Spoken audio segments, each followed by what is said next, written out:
Pour une nuit d'amour, chapitre 3, partie 4. Maintenant, tous deux se taisaient. Et, brusquement, Thérèse sauta sur l'échine de Colombelle avec son ancienne élasticité de gamine féroce. « Allons, va !» dit-elle, la voix changée, étranglée par sa passion d'autrefois.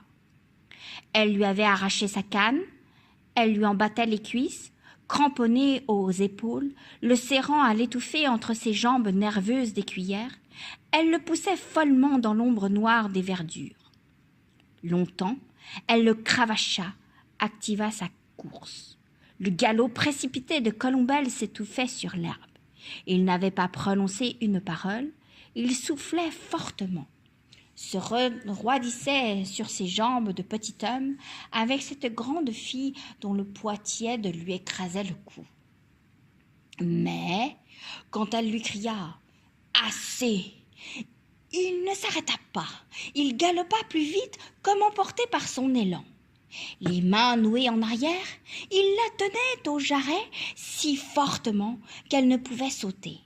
C'était le cheval maintenant qui s'enrageait et qui enlevait la maîtresse. Tout d'un coup, malgré les cinglements de canne et les égratignures, il fila vers un hangar dans lequel le jardinier serra ses outils. Là, il la jeta par terre et il la viola sur la paille. Enfin, son tour était devenu d'être le maître. Thérèse pâlit davantage, eut les lèvres plus rouges et les yeux plus noirs. Elle continua sa vie de dévotion. À quelques jours de distance, la scène recommença. Elle sauta sur le dos de Colombelle, voulut le dompter et finit encore par être jetée dans la paille du hangar. Devant le monde, elle resta douce pour lui, gardait une condescendance de grande sœur. Lui était aussi d'une tranquillité souriante. Il demeurait comme à 6 ans, des bêtes mauvaises, lâchées et s'amusant en secret à se mordre. Aujourd'hui, seulement, le mal avait la victoire aux heures troubles du désir.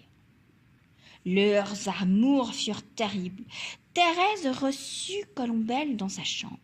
Elle lui avait remis une clé de la petite porte du jardin qui ouvrait sur la ruelle des remparts.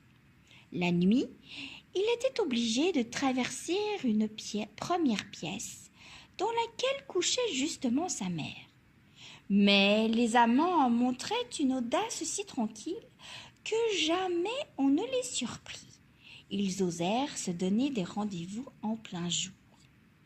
Colombelle venait avant le dîner, attendue par Thérèse, qui fermait la fenêtre afin d'échapper aux regards des voisins.